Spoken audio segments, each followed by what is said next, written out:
Gunnar, thanks for having this conversation today. And tell us a little bit about your biosketch, your background, and what you're doing today as far as your activities in business. Yes, it's great to be here. Like you, I've been a student of social enterprise and business as a vehicle for social change. I think that business is arguably one of the most powerful transformative forces on the planet, and it has incredible potential to drive good. And so I think, my general life mission is to help humans realize their full potential, and to do that for myself. And I think business and money is one of those things. Money is really just a currency of exchange, and so it's not inherently good or bad. It's the question of what motivates it and how is it used.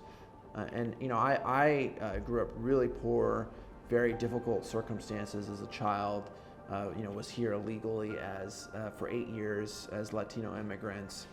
Saw how hard my mother worked to make healthy choices, and that said, both my parents really had a very strong sense of civic participation, and really challenged me and everyone around them to think about holistically, what does it mean to be here on the planet. My mother used to get blindfolded and go to guerrilla meetings when she was a college student in Argentina, and a lot of her friends were killed, and she had to bribe her brother out of jail. Growing up with a single mom and seeing the choices that she made, she, even though we had intense poverty, she's always been in business for herself as a jewelry designer. And so I saw very early on that kind of entrepreneurial spirit. And even though very modest means, I had a really classic example of a woman who was willing to really courageously make financial choices that supported us as a family, and that she really defined her own future as an entrepreneur. And so, I was always very inspired and informed by that. I've never had a regular 9-to-5 job. Nothing wrong with that, but I've just never, my training and conditioning has always been to be in business for myself. And when I was, an activist in college, I shut my campus down probably a dozen times, and it was like the same 1,000 people that would show up to these. Tell me how you did that. How'd you shut it down? Just, well, we had a really fun organization called the Rascals, which was an acronym for the Radical Action Student Coalition Against Lies and Suppression. Get your mind around that one. I love it. And so, but it was the same 1,000 people that were showing up over and over to the protests, and this was, we're right over the hill in Santa Cruz from Silicon Valley and the whole .com boom that was happening. And to me, it was obvious that there was an opportunity to reach people at scale through business, media, and technology. And so I dropped out of school and started an educational software company, taught children how to read, and I was really fortunate to sell the business within a couple years.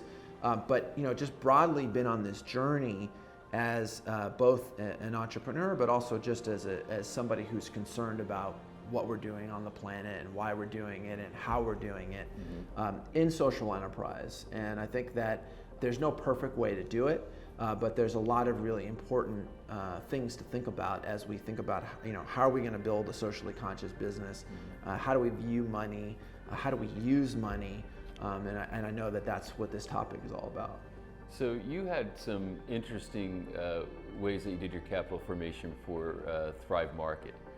Can you talk about that journey a bit? Yeah, so one interesting piece of that as a backdrop is that we are rejected by all the top VC firms, venture capital firms on both coasts. And ultimately it was the best thing that ever happened to us, because if we had taken in institutional money pre-launch, our whole architecture and governance system would have been baked in a very classic institutional framework. And let's talk about that for a second. So what psychologically, when you were getting the rejections, what were you experiencing? Well, we knew we were onto something. We knew there was a huge market to be able to access organic groceries at wholesale prices, and we knew that we could solve that problem. So it didn't stop us. It was obviously painful because we were self-funding the business, and there's only so much that we can do on our own as individual funders. But what was really an interesting pivot for us in that story is we ended up bringing our first $10 million of capital, came in from over 150 bloggers that actually invested in the business, but then also helped promote the business. And as a result of that, the business has grown so quickly that institutional investors proactively started reaching out to us, many of whom actually rejected us when we were out on doing the roadshow. And so we had all this inbound interest from investors saying, hey, we'd love to invest in your business. We see that you're growing very quickly. Can we invest? And so we were very, very, very careful about how we took on institutional capital. You know, the classic dynamic of a fast-growing business that's taking on institutional money is that there's all sorts of other provisions in that capital process that people don't think about. It's, you know, not only is it the valuation, it's the governance, it's the liquidation preferences, it's the veto rights, it's the drag-along provisions. These are all really complex mechanisms that founders often don't think about when they look at that sticker price of, oh, I've got a $50 million valuation. That seems like a really big number. Valuation is just one metric to be thinking about. And if we're really interested, if one is really interested in building a social enterprise at scale, the inherent ecosystem challenge is that you've got all these, you know, venture capital firms, which are great. That said, they have very short-term investment horizons, and they're forced to see liquidity events on their investments so that they can go raise money and show positive returns and go raise more money from their LPs. So you have this really insidious short-term thinking, and so as a founder, if you're interested in building social enterprise at scale, if you're really interested in building something that has real deep values long term, it's really, really, really important that we think about how do we capitalize the business and how do we think about the agreement. So, and the institutional forces are so naturally arrayed to the way things have been done that it takes real persistence and attention to detail to actually do this differently. A case in point, we had to fire two of the best law firms in the West Coast because they weren't able to, or literally weren't willing to represent that we wanted to have 10x voting rights as founders. So in advance of our Series A, we knew we were going to raise tens of millions of dollars. We knew governance was going to be a big issue. We knew we were going to fall into the minority of the ownership pool after we raised as much money as we did. So we wanted to have 10x voting rights so that we could retain control of the business.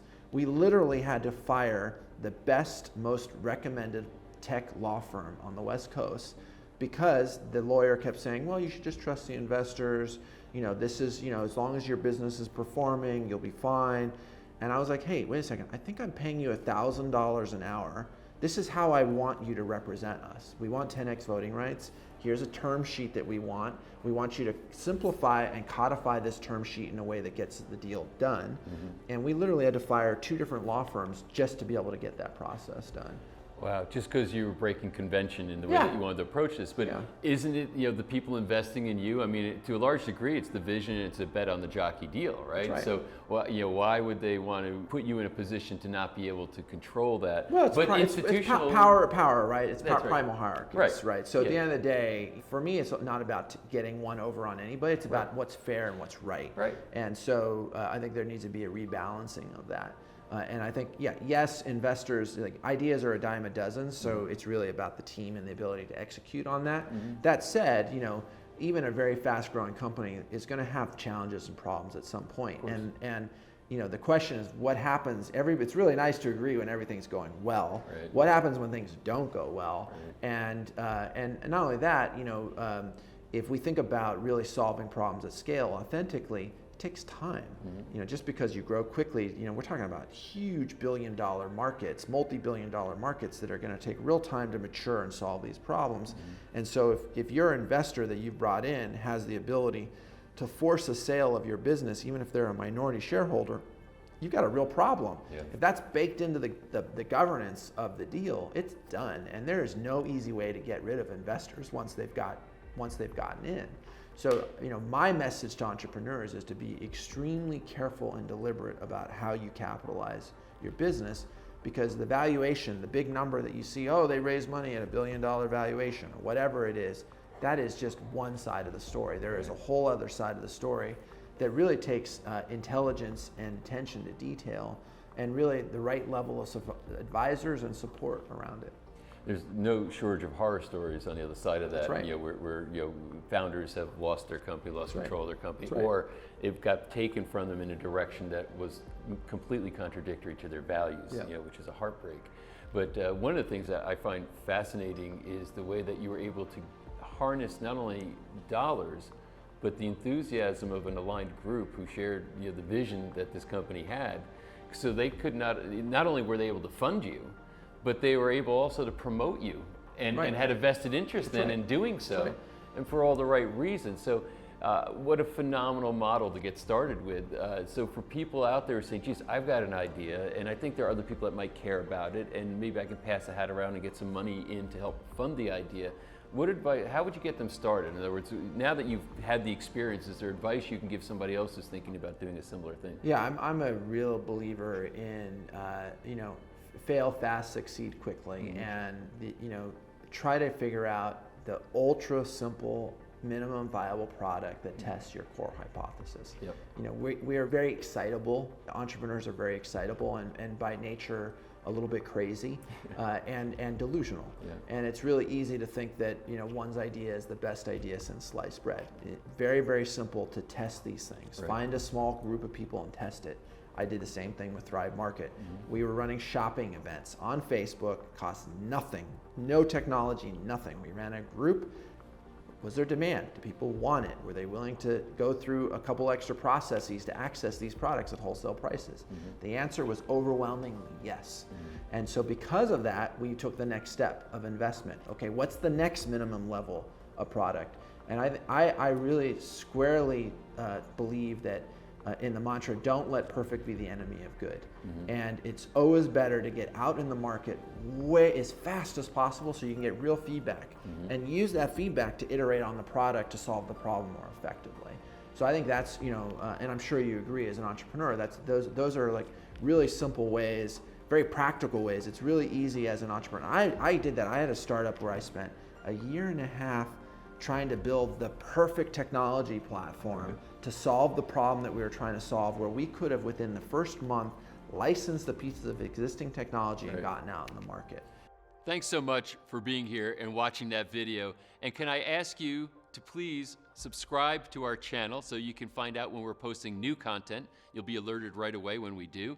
To share this with people you think might benefit from the information, and certainly it helps us if you like the video. So if you like what you just saw, go ahead and hit that like button. And again, thank you so much for being here with me right now.